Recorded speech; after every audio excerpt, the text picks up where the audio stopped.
Hello, I'm Jean Pusson, one of the lecturers from the Institute of Directors in the UK, and also a regular contributor to IDS program on finance and strategy and certificate and diploma in company direction. Thank you for inviting me to speak. This is obviously about the current crisis and what directors can do or should do, and perhaps more importantly, should not do. These are really difficult times, and I feel for Russian directors as if the sanctions, the currency issues, and geopolitical events weren't enough. This is something which has just added complication. But we need to be mature and we need to be smart about these. Uncertainty is a property of nature, uncertainty is a property of business. What makes this current crisis different is governments have put the country and the economy to sleep effectively, albeit and hopefully for a short amount of time. Now, how are organizations and directors and boards reacting? Well, some are running to government asking for aid, like aviation. Some businesses, regrettably, have gone bust. In truth, if you look at the businesses which have gone bust, many of them had been in difficulty for quite some time. And COVID-19 was just the final nail in the coffin, in truth. I think these businesses were going to go bust anyway. So that's kind of not so much of an excuse. Others have laid off people, have slimmed down operations. In a sense, bigger organizations are better insulated than perhaps smaller businesses, although you could argue smaller businesses, being far more agile, can react better and can react quicker. So what about directors?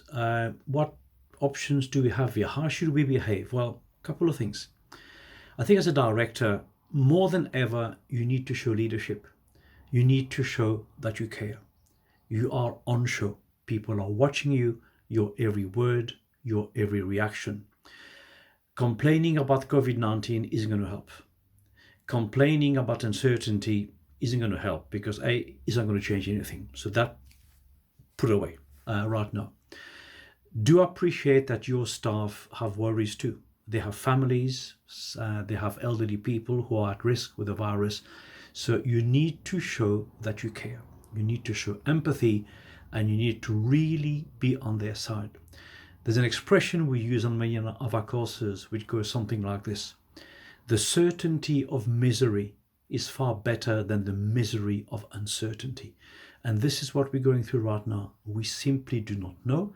We do not know how, to what extent, and for how long the situation. So you have to be stronger than usual with your staff. You have to be careful not to allow the crisis to get too emotional. Get help. Surround yourself with people to strengthen your thought process. Involve your people, your staff, in discussions. Don't leave them out of it.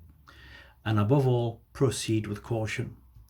I believe there's a Russian proverb that says, the calmer you go, the further you will go. And this is so true now. What we now have effectively is the equivalent of a patient in a hospital in the intensive care unit.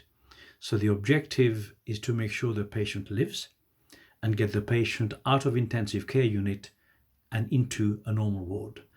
Giving the patient a fitness program now is a waste of time. So we need to get the patient well with a view of putting a fitness program a bit later. What you really have to be particularly worried about and vigilant is your cash flow, because what will precipitate an insolvency will be basically running out of cash. Watch cash daily. Don't need it, don't spend it, seriously. Long-term projects, big projects, not now. Now it's about cash flow resilience. It's about making sure you can keep going and navigate the next 2 or 3 months or so, because you'll be stronger and you'll be better on the other side. Keep all your relationships well, all your stakeholders, suppliers, customers, regulators, bankers, because they will remember your reaction when this is over, because it will be over. It always is. We've had shocks before, we'll have shocks again. It's how we behave and how we come out of it that makes sense. Boards always tell me, directors always tell me, oh, we haven't got time, if only we had the time. Well, guess what? Now you have time, perhaps far more than you've ever had, to do the kind of stuff you wanted to do with you and your people. It's about investing in their learning, which doesn't cost. It only costs time. It's about considering innovation. It's about engaging people in a conversation that perhaps you were precluded in doing previously because you were busy. You will come out of this, and you'll be stronger for it, and your customers, your suppliers, and wider society at large will appreciate you for what you've done in those times. So very, very best of luck out there.